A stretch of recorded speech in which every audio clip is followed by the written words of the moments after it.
오늘은 신년 주일입니다. 새해 성도들 한 분 한 분 위에, 사랑하는 성도들의 가정과 일터 위에 하나님의 은혜가 함께 하시기를 간절히 축원합니다. 새 소망을 품고 하나님께 기도하고 하나님과 동행하기를 원하는 성도들에게 주님의 은혜가 가득하시기를 주님의 이름으로 축원합니다. 이 시간 함께 인사들 나누도록 하겠습니다. 좌우 보시면서 같이 한번 해볼까요? 하나님의 은혜가 함께 하시기를 축복합니다. 저 보지 말고 옆에 인사들 나누셔요.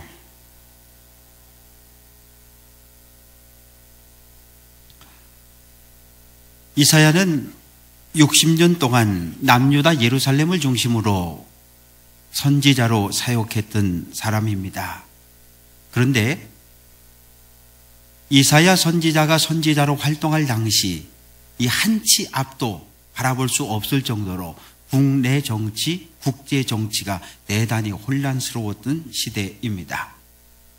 이스라엘 북쪽에 일어났던 아수르라고 하는 큰 나라가 있었는데, 이 아수르는 막강한 군대를 앞세워서 주변 나라들을 하나 둘씩 정복하기 시작합니다. 결국 주전 722년 사마리아 성이 함락되고 북이스라엘은 멸망합니다. 아수르 왕 사네립은 그 여세를 몰아 예루살렘을 공격했고 예루살렘을 포위해버립니다. 이사야 선지자는 외칩니다. 아수르의 공격은 하나님을 떠난 이스라엘 백성들을 향한 하나님의 심판입니다. 그러니 속히 우상을 버리고 다시 하나님께로 돌아오라고 외칩니다. 그러나 히스기야는 하나님을 의지하지 않습니다. 도리어 군대의 힘을 믿고 의지합니다. 당시 유다는 아수르와 대항하기 위해서 애굽, 구스, 베니게, 블레셋 이렇게 여러 나라들이 반아수르 동맹을 결성했는데 유다도 그곳에 참여를 했습니다. 어떻게 되었을까요? 베니스가 멸망했습니다. 블레셋이 멸망당했습니다. 바벨론은 그 여세를 몰아서 다시 예루살렘을 공격해 옵니다. 예루살렘이 함락 위기에 처했을 때 히스기야 왕은 백성들에게 이야기합니다. 백성 여러분, 두려워하지 마십시오. 겁을 내지 마십시오. 애굽과 구스의 연합군이 와서 우리를 구원해 줄 것입니다. 그러나 연합군은 끝내 오지 않습니다. 아수르는 바벨론에 의해 무너졌고 바벨론 왕 느부갓네살이 예루살렘을 공격합니다. 한 번, 두 번, 세 번. 성문을 걸어 잠그고 1년 6개월 동안 저항합니다. 식량도 떨어졌고 마실 물도 떨어졌습니다. 결국 주전 586년 예루살렘 성은 함락을 당합니다. 시드기야 왕은 달아나다가 체포되었고 두 눈이 뽑혔고 손에는 쇠사슬이 채인 채로 바벨론의 포로로 끌려갔습니다. 바벨론 군대는 예루살렘 전역에 불을 질러버렸습니다. 이때 솔로몬 왕이 건축했던 예루살렘 성전도 불타버립니다. 바벨론의 포로로 끌려갔던 이 유대인들, 바벨론 여러 강가에 홍수가 나면 강이 범람을 해버립니다. 사람이 살 수 없는 그 황무지의 집단 이주가 되어집니다. 그곳에서 유대인들은 힘들고 고통스러운 날들을 살아가야 했습니다. 희망이 사라져서 모든 것을 포기한 상태를 가리켜 절망이라고 말합니다. 철학자 키엘케고르는 절망을 가리켜 죽음에 이르는 병이다 이렇게 말합니다. 암 선고를 받은 사람들, 암보다 더 무서운 것, 당신 암에 걸렸다고 하는 정신적인 충격으로 먼저 세상을 뜬다고 합니다. 오늘 우리에게 주어진 환경을 바라보면 우리는 얼마든지 절망에 빠질 수밖에 없는 그런 삶을 살아가고 있습니다. 그러나 어려운 환경을 허락하신 하나님, 어려운 환경 뒤에 서 계시는 하나님을 바라볼 때 우리는 절망 중에 소망을 바라볼 수 있습니다. 이사야 선지자는 100년 후에 그리고 150년 후에 일어난 일들에 대해서 예언하고 있습니다. 북이스라엘이 우상을 숭배하다가 멸망한 것처럼 남유다 역시 우상을 숭배하기 때문에 망할 것입니다. 포로로 끌려갈 것입니다. 포로로 가서 많은 고생과 고통들을 경험하게 될 것입니다. 이렇게 예언합니다. 그러나 이사야 선지자는 절망 중에 희망을 노래하고 있습니다. 그러나 하나님의 은혜로 당신들은 다시 돌아오게 될 것입니다.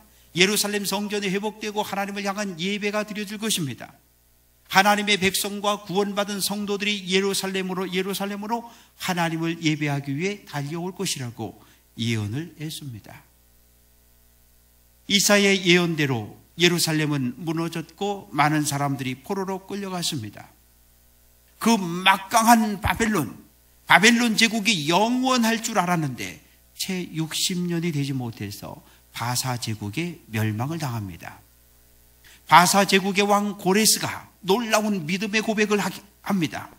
하늘의 하나님 여호와께서 세상 모든 나라를 내게 주셨다라고 하는 참으로 놀라운 고백과 함께 그는 두 가지 조서를 내립니다. 첫째, 전쟁에 져서 포로로 끌려온 유대인들은 다시 예루살렘으로 돌아가십시오. 예루살렘에 돌아가서 여러분들이 믿는 하늘의 하나님을 위해서 성전을 다시 건축하라고 하는 이런 명령을 내리게 됩니다. 죽음과 같은 절망 속에 빠져있던 유대인들은 깜짝 놀랐습니다. 다시는 예루살렘으로 돌아갈 수 없을 줄 알았는데 유대 총독으로 임명받은 스룹바벨은 외칩니다. 자, 일어나십시오. 예루살렘으로 갑시다. 그러나 사람들이 선뜻 나서지를 않습니다. 그럴 수밖에 없는 것이 포로로 끌려온 지 70년의 세월이 흘렀습니다. 1세대, 1.5세대들은 많이 나이 들어 죽었습니다. 살아있는 사람들도 나이가 대단히 많습니다. 바벨론에서 예루살렘까지 1500km를 걷고 또 걸어야 합니다. 무려 4달 동안을 걷고 걸어야 도착할 수 있는 험난한 여정입니다. 이사야는 일어나라고 말합니다. 지금 처해 있는 절망과 어둠 속에서 앞날이 미래가 전혀 보이지 않는 삶을 떨치고 이제 일어나라고 외치고 있습니다. 일어나라, 일어날 뿐만 아니라 빛을 발하라고 외치고 있습니다. 어둠을 극복할 수 있는 유일한 방법은 빛밖에 없습니다. 빛이 우리에게 임할 때 우리는 어둠을 물리칠 수 있습니다. 이사야 59장 9절, 우리가 빛을 발하나 어둠뿐이요 라고 말씀합니다. 우리는 빛이 될 수 없습니다. 이사야는 네 빛이 이르렀다고 선언합니다. 빛은 무엇입니까? 선지자들이 예언했던 메시아를 통한 구원의 빛이 이야기하고 있습니다. 예수님은 나는 세상의 빛이다 라고 말씀하셨습니다. 예수님이 빛이라고 하는 말씀이죠. 빛 대신 예수님을 따라갈 때 우리는 넘어지지 않습니다. 빛 대신 예수님의 발자국을 그대로 따라갈 때 우리는 잘못된 길로 빠지지 않습니다. 시편 119편 105절, 주의 말씀은 내 발의 등이요 내 길의 빛이다 라고 말씀합니다. 하나님의 말씀이 곧 빛이라고 하는 거죠. 빛 대신 하나님의 말씀을 붙잡고 살아갈 때 나에게 주어진 환경이 아무리 힘들고 어려울지라도 우리는 극복할 수 있고 인내함고 참아낼 수 있습니다.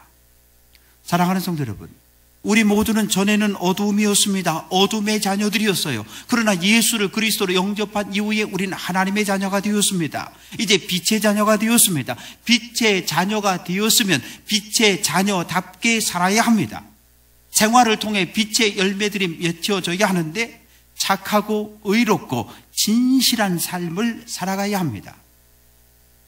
예수님 우리에게 너희는 세상의 빛이라고 말씀하십니다.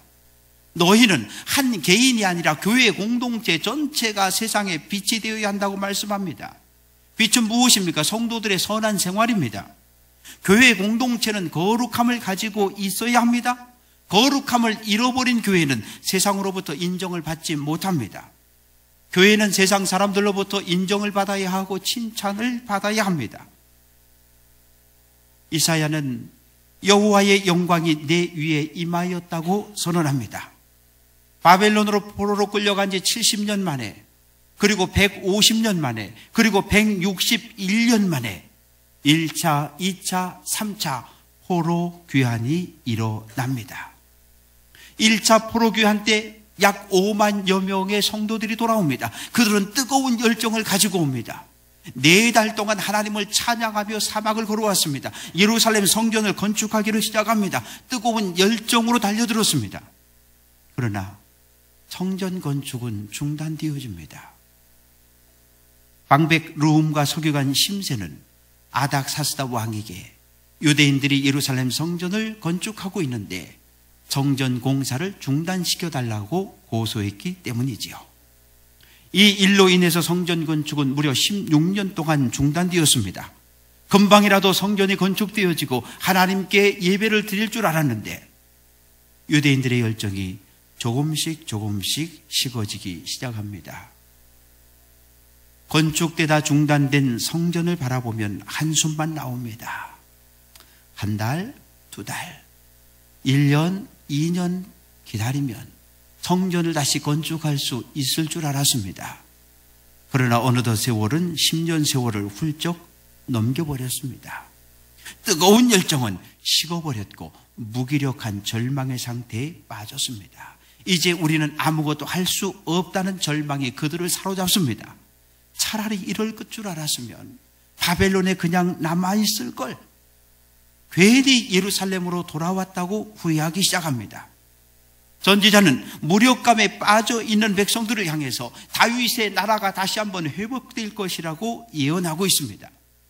보라, 어둠이 땅을 덮을 것이며 캄캄함이 만민을 가리우려니와 하나님의 심판의 날이 왔다는 선언이지요. 불순종, 우상숭배 그리고 죄악으로 인해 이 땅에 하나님의 진노가 임했습니다. 하나님의 심판으로 온 세상이 어두워졌지만 하나님의 구원의 빛은 하나님의 백성들을 비출 것이다 라고 예언합니다.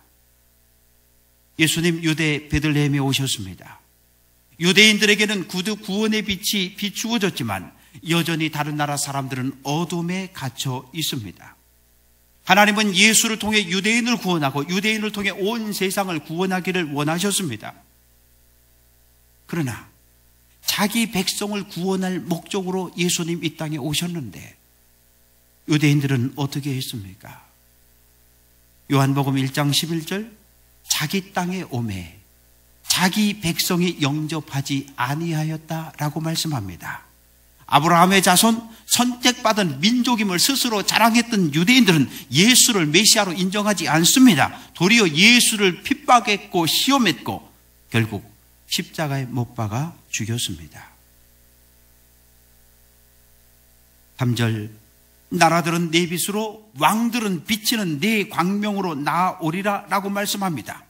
이스라엘에 임한 구원의 빛이 먼 나라 이방 나라까지 퍼져나갈 것을 의미하고 있습니다.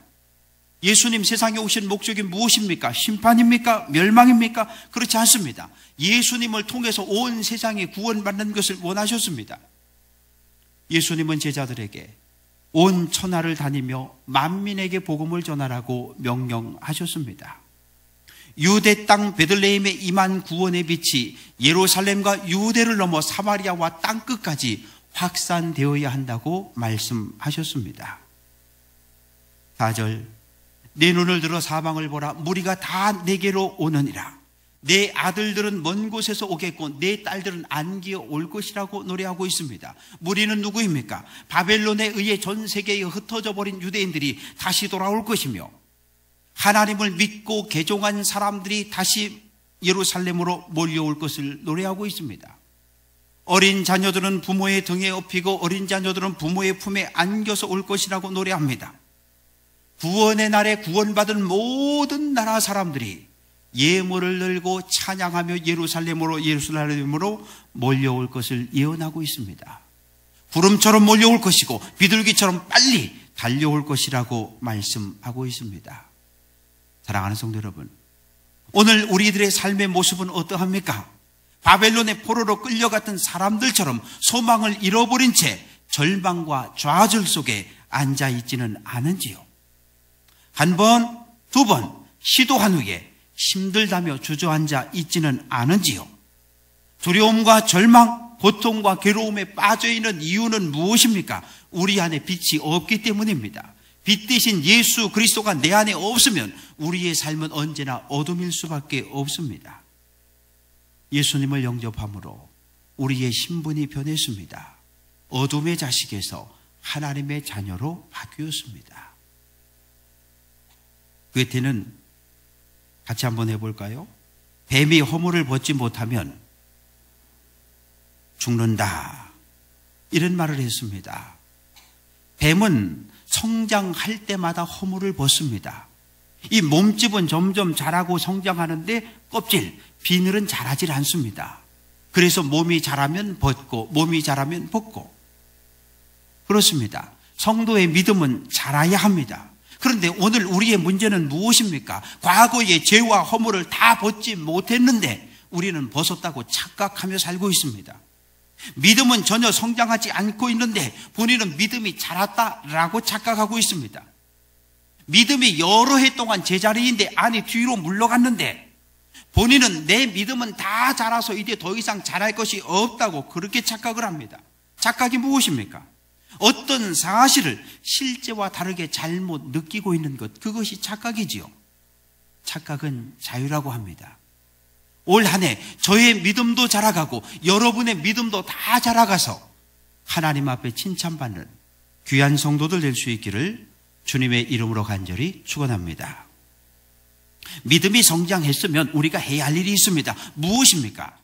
하나님의 자녀에서 한 걸음 더 나아가야 합니다. 복음을 전하는 사람들이 되어야 합니다. 왜요? 주변을 둘러보십시오. 내가 이전에 어둠 속에 있었는데 나는 지금 빛의 자녀가 되었는데 주변을 돌아보면 여전히 어둠 속에 있는 많은 사람들이 있습니다. 오늘도 여전히 절망과 좌절 가운데 있는 사람들에게 우리는 구원을, 빛을, 복음을 전해주어야 합니다. 왜 그렇습니까? 우리 모두는 사랑에 빛을 진 사람들이기 때문이지요. 일제가 우리나라를 침탈하던 1909년 이 화천읍에 권서인이 들어왔습니다. 권서인은 민족이 순환당할 때 성경을 보찜에 메고 이 마을 저 마을을 찾아다니면서 복음을 전하고 물건을 팔았던 보찜 장수를 이야기합니다. 이 권서라고 하는 말은 본래 프랑스에서 나왔습니다. 칼 포터, 그래서 칼이라고 하는 것은 이 목이라고 하는 뜻이고 포터라고 하는 말은 운반하다 그런 뜻입니다. 목이나 어깨에 짐을 메고 운반하는 사람들, 즉 행상하는 사람들을 이야기합니다. 1909년 4월 1일 한영신 집사님 증조부, 고조부 댁에서 첫 예배가 드려집니다.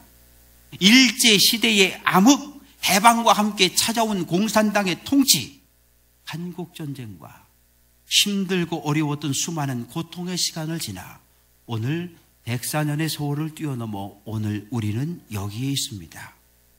하나님의 은혜, 이름을 알 수 없는 전도자, 22분의 목회자, 그 수를 헤아릴 수 없는 믿음의 선배들의 눈물과 헌신이 오늘 이 교회를 세워왔습니다. 이제 우리는 그분들의 은혜, 그분들의 눈물을 기억해야 합니다. 뿐만 아니라 우리도 복음을 들고 어둠과 고통, 좌절과 시리에 빠져있는 사람들을 찾아가야 합니다. 사랑하는 성도 여러분, 올 한 해 여러분의 믿음이 자라가시기를 주님의 이름으로 축원합니다. 내가 어떠한 자리에 있든지, 어둠과 절망의 자리에 있든지, 편안함과 즐거움의 자리에 있든지 그 자리를 박차고 일어나야 합니다. 한 걸음 또 한 걸음 멈추지 말고 걸어가야 합니다. 주어진 환경 원망하지 마십시오.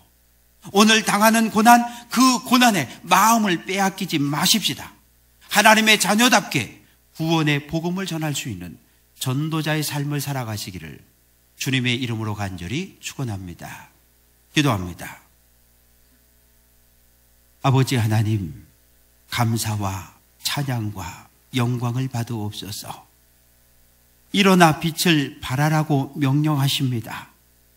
내가 머물러 있는 자리에서 일어나 내 안에 있는 빛을 드러내게 하옵소서. 내 겉사람이 무너지고 깨지고 죽어짐으로 내 안에 있는 빛 대신 예수만 드러나게 하옵소서. 나는 날마다 죽고 내 안에 주님만 날마다 드러내는 삶으로 하나님께 영광 돌리는 귀한 성도들 되게 해 주옵소서. 빛을 바람으로 어두운 우리 지역을 밝혀갈 수 있는 귀하고 복된 교회, 귀하고 복된 성도들 되게 해 주옵소서. 예수님 귀하신 이름으로 기도합니다. 아멘.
구원받은 성도들이 예루살렘으로 하나님을 예배하기 위해 달려올 것이라고 예언을 했습니다.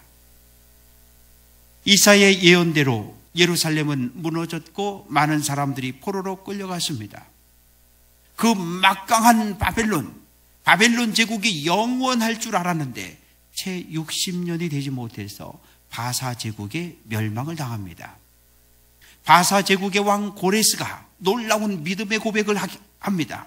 하늘의 하나님 여호와께서 세상 모든 나라를 내게 주셨다라고 하는 참으로 놀라운 고백과 함께 그는 두 가지 조서를 내립니다. 첫째, 전쟁에 져서 포로로 끌려온 유대인들은 다시 예루살렘으로 돌아가십시오. 예루살렘에 돌아가서 여러분들이 믿는 하늘의 하나님을 위해서 성전을 다시 건축하라고 하는 이런 명령을 내리게 됩니다. 죽음과 같은 절망 속에 빠져있던 유대인들은 깜짝 놀랐습니다. 다시는 예루살렘으로 돌아갈 수 없을 줄 알았는데 유대 총독으로 임명받은 스룹바벨은 외칩니다. 자, 일어나십시오. 예루살렘으로 갑시다. 그러나 사람들이 선뜻 나서지를 않습니다. 그럴 수밖에 없는 것이 포로로 끌려온 지 70년의 세월이 흘렀습니다. 1세대, 1.5세대들은 많이 나이 들어 죽었습니다. 살아있는 사람들도 나이가 대단히 많습니다. 바벨론에서 예루살렘까지 1500km를 걷고 또 걸어야 합니다. 무려 4달 동안을 걷고 걸어야 도착할 수 있는 험난한 여정입니다. 이사야는 일어나라고 말합니다. 지금 처해 있는 절망과 어둠 속에서 앞날이 미래가 전혀 보이지 않는 삶을 떨치고 이제 일어나라고 외치고 있습니다. 일어나라, 일어날 뿐만 아니라 빛을 발하라고 외치고 있습니다. 어둠을 극복할 수 있는 유일한 방법은 빛밖에 없습니다. 빛이 우리에게 임할 때 우리는 어둠을 물리칠 수 있습니다. 이사야 59장 9절, 우리가 빛을 발하나 어둠뿐이요 라고 말씀합니다. 우리는 빛이 될 수 없습니다. 이사야는 네 빛이 이르렀다고 선언합니다. 빛은 무엇입니까? 선지자들이 예언했던 메시아를 통한 구원의 빛이 이야기하고 있습니다. 예수님은 나는 세상의 빛이다 라고 말씀하셨습니다. 예수님이 빛이라고 하는 말씀이죠. 빛 대신 예수님을 따라갈 때 우리는 넘어지지 않습니다. 빛 대신 예수님의 발자국을 그대로 따라갈 때 우리는 잘못된 길로 빠지지 않습니다.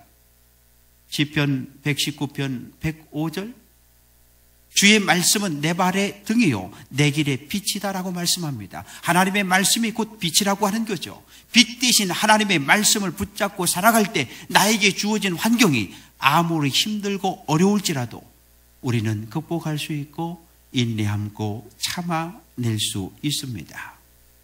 사랑하는 성도 여러분, 우리 모두는 전에는 어두움이었습니다. 어둠의 자녀들이었어요. 그러나 예수를 그리스도로 영접한 이후에 우리는 하나님의 자녀가 되었습니다. 이제 빛의 자녀가 되었습니다. 빛의 자녀가 되었으면 빛의 자녀답게 살아야 합니다. 생활을 통해 빛의 열매들이 맺혀져야 하는데 착하고 의롭고 진실한 삶을 살아가야 합니다. 예수님 우리에게 너희는 세상의 빛이라고 말씀하십니다. 너희는 한 개인이 아니라 교회 공동체 전체가 세상의 빛이 되어야 한다고 말씀합니다. 빛은 무엇입니까? 성도들의 선한 생활입니다. 교회 공동체는 거룩함을 가지고 있어야 합니다. 거룩함을 잃어버린 교회는 세상으로부터 인정을 받지 못합니다. 교회는 세상 사람들로부터 인정을 받아야 하고 칭찬을 받아야 합니다. 이사야는 여호와의 영광이 내 위에 임하였다고 선언합니다. 바벨론으로 포로로 끌려간 지 70년 만에, 그리고 150년 만에, 그리고 161년 만에 1차, 2차, 3차 포로 귀환이 일어납니다. 1차 포로 귀환 때 약 5만여 명의 성도들이 돌아옵니다. 그들은 뜨거운 열정을 가지고 옵니다. 4달 동안 하나님을 찬양하며 사막을 걸어왔습니다. 예루살렘 성전을 건축하기를 시작합니다. 뜨거운 열정으로 달려들었습니다. 그러나 성전 건축은 중단되어집니다. 방백 르훔과 서기관 심세는 아닥사스다 왕에게 유대인들이 예루살렘 성전을 건축하고 있는데 성전 공사를 중단시켜달라고 고소했기 때문이지요. 이 일로 인해서 성전 건축은 무려 16년 동안 중단되었습니다. 금방이라도 성전이 건축되어지고 하나님께 예배를 드릴 줄 알았는데 유대인들의 열정이 조금씩 식어지기 시작합니다. 건축되다 중단된 성전을 바라보면 한숨만 나옵니다. 한 달, 두 달, 1년, 2년 기다리면 성전을 다시 건축할 수 있을 줄 알았습니다. 그러나 어느덧 세월은 10년 세월을 훌쩍 넘겨버렸습니다. 뜨거운 열정은 식어버렸고 무기력한 절망의 상태에 빠졌습니다. 이제 우리는 아무것도 할 수 없다는 절망이 그들을 사로잡습니다. 차라리 이럴 줄 알았으면 바벨론에 그냥 남아있을 걸. 괜히 예루살렘으로 돌아왔다고 후회하기 시작합니다. 선지자는 무력감에 빠져 있는 백성들을 향해서 다윗의 나라가 다시 한번 회복될 것이라고 예언하고 있습니다. 보라, 어둠이 땅을 덮을 것이며 캄캄함이 만민을 가리우려니와. 하나님의 심판의 날이 왔다는 선언이지요. 불순종, 우상숭배, 그리고 죄악으로 인해 이 땅에 하나님의 진노가 임했습니다. 하나님의 심판으로 온 세상이 어두워졌지만 하나님의 구원의 빛은 하나님의 백성들을 비출 것이다 라고 예언합니다. 예수님 유대 베들레헴에 오셨습니다. 유대인들에게는 구원의 빛이 비추어졌지만 여전히 다른 나라 사람들은 어둠에 갇혀 있습니다. 하나님은 예수를 통해 유대인을 구원하고 유대인을 통해 온 세상을 구원하기를 원하셨습니다. 그러나 자기 백성을 구원할 목적으로 예수님 이 땅에 오셨는데 유대인들은 어떻게 했습니까? 요한복음 1장 11절, 자기 땅에 오매 자기 백성이 영접하지 아니하였다라고 말씀합니다. 아브라함의 자손, 선택받은 민족임을 스스로 자랑했던 유대인들은 예수를 메시아로 인정하지 않습니다. 도리어 예수를 핍박했고 시험했고 결국 십자가에 못 박아 죽였습니다. 3절, 나라들은 내 빛으로, 왕들은 비치는 내 광명으로 나아오리라 라고 말씀합니다. 이스라엘에 임한 구원의 빛이 먼 나라 이방 나라까지 퍼져나갈 것을 의미하고 있습니다. 예수님 세상에 오신 목적이 무엇입니까? 심판입니까? 멸망입니까? 그렇지 않습니다. 예수님을 통해서 온 세상이 구원받는 것을 원하셨습니다. 예수님은 제자들에게 온 천하를 다니며 만민에게 복음을 전하라고 명령하셨습니다. 유대 땅 베들레헴에 임한 구원의 빛이 예루살렘과 유대를 넘어 사마리아와 땅끝까지 확산되어야 한다고 말씀하셨습니다. 4절, 내 눈을 들어 사방을 보라. 무리가 다 내게로 오느니라. 내 아들들은 먼 곳에서 오겠고 내 딸들은 안기어 올 것이라고 노래하고 있습니다. 무리는 누구입니까? 바벨론에 의해 전 세계에 흩어져 버린 유대인들이 다시 돌아올 것이며 하나님을 믿고 개종한 사람들이 다시 예루살렘으로 몰려올 것을 노래하고 있습니다. 어린 자녀들은 부모의 등에 업히고 어린 자녀들은 부모의 품에 안겨서 올 것이라고 노래합니다. 구원의 날에 구원받은 모든 나라 사람들이 예물을 들고 찬양하며 예루살렘으로 몰려올 것을 예언하고 있습니다. 구름처럼 몰려올 것이고 비둘기처럼 빨리 달려올 것이라고 말씀하고 있습니다. 사랑하는 성도 여러분, 오늘 우리들의 삶의 모습은 어떠합니까? 바벨론의 포로로 끌려갔던 사람들처럼 소망을 잃어버린 채 절망과 좌절 속에 앉아있지는 않은지요? 한 번, 두 번 시도한 후에 힘들다며 주저앉아 있지는 않은지요? 두려움과 절망, 고통과 괴로움에 빠져있는 이유는 무엇입니까? 우리 안에 빛이 없기 때문입니다. 빛 대신 예수 그리스도가 내 안에 없으면 우리의 삶은 언제나 어둠일 수밖에 없습니다. 예수님을 영접함으로 우리의 신분이 변했습니다. 어둠의 자식에서 하나님의 자녀로 바뀌었습니다. 괴테는 같이 한번 해볼까요? 뱀이 허물을 벗지 못하면 죽는다, 이런 말을 했습니다. 뱀은 성장할 때마다 허물을 벗습니다. 이 몸집은 점점 자라고 성장하는데 껍질, 비늘은 자라질 않습니다. 그래서 몸이 자라면 벗고, 몸이 자라면 벗고. 그렇습니다. 성도의 믿음은 자라야 합니다. 그런데 오늘 우리의 문제는 무엇입니까? 과거의 죄와 허물을 다 벗지 못했는데 우리는 벗었다고 착각하며 살고 있습니다. 믿음은 전혀 성장하지 않고 있는데 본인은 믿음이 자랐다라고 착각하고 있습니다. 믿음이 여러 해 동안 제자리인데 안이 뒤로 물러갔는데 본인은 내 믿음은 다 자라서 이제 더 이상 자랄 것이 없다고 그렇게 착각을 합니다. 착각이 무엇입니까?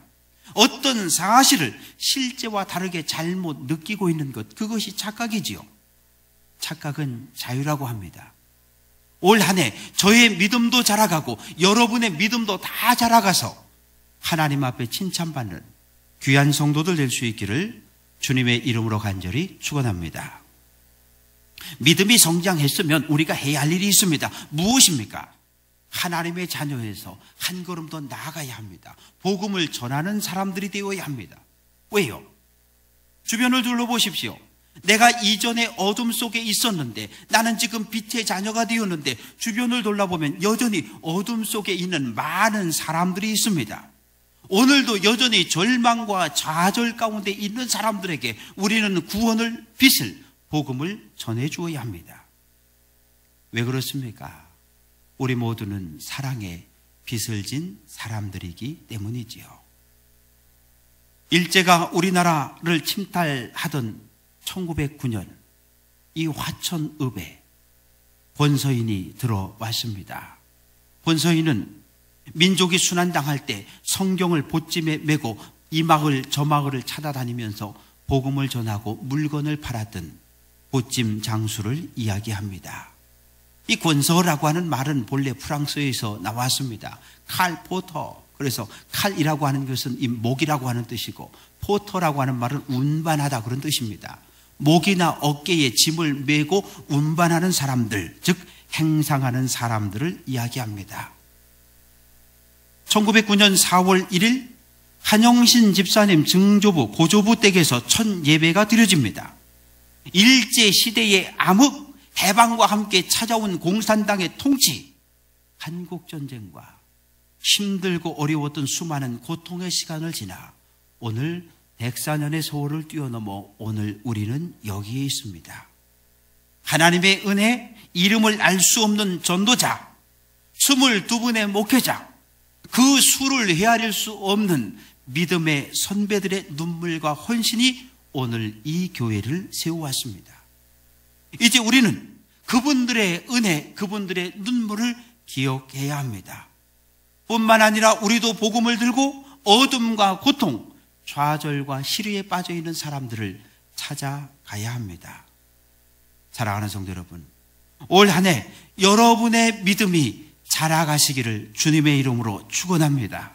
내가 어떠한 자리에 있든지, 어둠과 절망의 자리에 있든지, 편안함과 즐거움의 자리에 있든지 그 자리를 박차고 일어나야 합니다. 한 걸음 또 한 걸음 멈추지 말고 걸어가야 합니다. 주어진 환경 원망하지 마십시오. 오늘 당하는 고난, 그 고난에 마음을 빼앗기지 마십시다. 하나님의 자녀답게 구원의 복음을 전할 수 있는 전도자의 삶을 살아가시기를 주님의 이름으로 간절히 축원합니다. 기도합니다. 아버지 하나님, 감사와 찬양과 영광을 받으옵소서. 일어나 빛을 발하라고 명령하십니다. 내가 머물러 있는 자리에서 일어나 내 안에 있는 빛을 드러내게 하옵소서. 내 겉사람이 무너지고 깨지고 죽어짐으로 내 안에 있는 빛 대신 예수만 드러나게 하옵소서. 나는 날마다 죽고 내 안에 주님만 날마다 드러내는 삶으로 하나님께 영광 돌리는 귀한 성도들 되게 해 주옵소서. 빛을 바람으로 어두운 우리 지역을 밝혀갈 수 있는 귀하고 복된 교회, 귀하고 복된 성도들 되게 해 주옵소서. 예수님 귀하신 이름으로 기도합니다. 아멘.